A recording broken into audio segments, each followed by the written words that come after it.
എല്ലാവർക്കും വീഡിയോയിലേക്ക് സ്വാഗതം. പറശ്ശിനിക്കടവ് ക്ഷേത്രത്തെക്കുറിച്ച് അറിയാം. മലബാറിലെ വിശേഷപ്പെട്ട ക്ഷേത്രമാണ് പറശ്ശിനിക്കടവ്. ജാതിമത ഭേദമില്ലാതെ മുത്തപ്പൻ്റെ സന്നിധാനത്തിൽ ഏവർക്കും വരാം.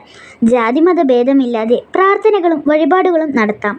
മുത്തപ്പൻ കെട്ടിയാടിച്ചാൽ ആളുകളുടെ സങ്കടങ്ങൾ കേൾക്കുകയും ആളുകളെ അനുഗ്രഹിക്കുകയും ചെയ്യാറുണ്ട്. നേർച്ചകളായി മുത്തപ്പൻ വെള്ളാട്ടം തിരുവപ്പനെയും നേരുന്നു.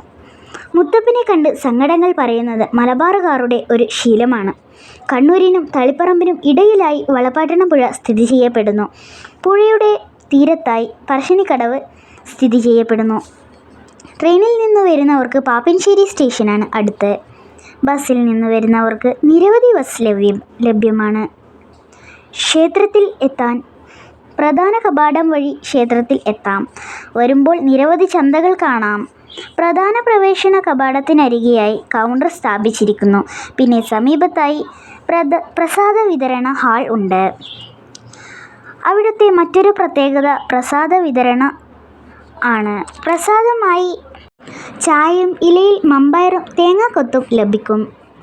പിന്നെ എല്ലാ ദിവസവും ഉച്ചയ്ക്കും രാത്രിയും പ്രസാദ സദ്യ ലഭ്യമാണ്. ക്ഷേത്രത്തിൽ എത്താൻ പുഴയിൽ കാലുകൾ കഴുകി ക്ഷേത്ര ദർശനം നടത്താം. മുത്തപ്പൻ്റെ കഥ വളരെ ചുരുക്കി പറയാം.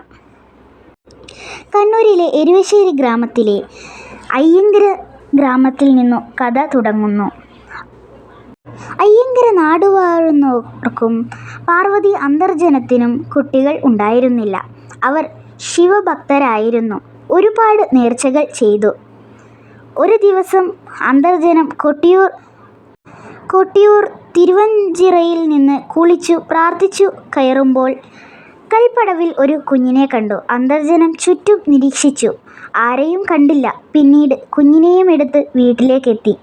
ആ കുടുംബം അവനെ ഉണ്ണി എന്നു പേര് വിളിച്ചു.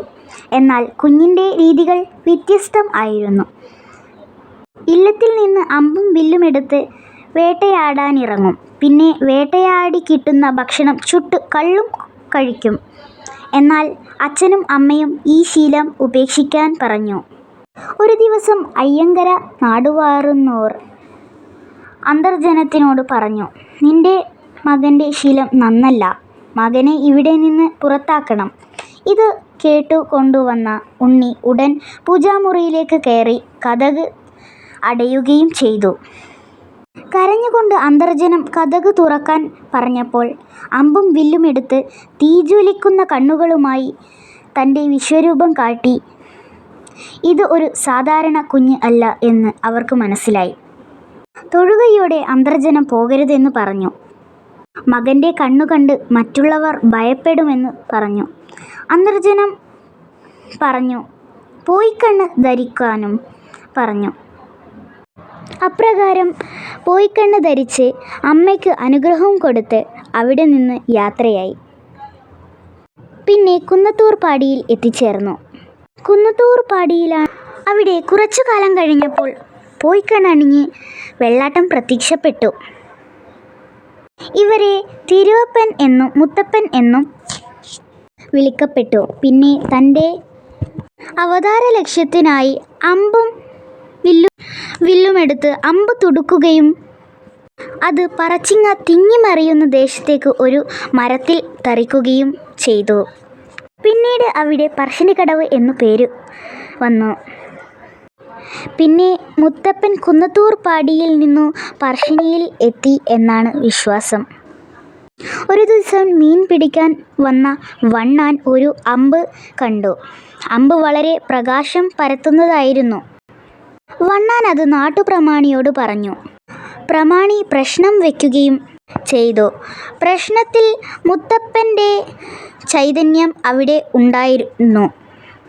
ചുരുക്കത്തിൽ ശിവവിഷ്ണു ചൈതന്യം ആണ് തിരുവപ്പനും മുത്തപ്പനും. ഒരുപാട് നാളത്തെ ആഗ്രഹമായിരുന്നു പറശ്ശിനിക്കടവ് ക്ഷേത്രത്തിൽ എത്തണമെന്നുള്ളത്. ക്ഷേത്രത്തിലെത്തി മുത്തപ്പൻ്റെ അനുഗ്രഹവും വാങ്ങി ഞാൻ മടങ്ങി. വീഡിയോ കണ്ട എല്ലാവർക്കും നന്ദി.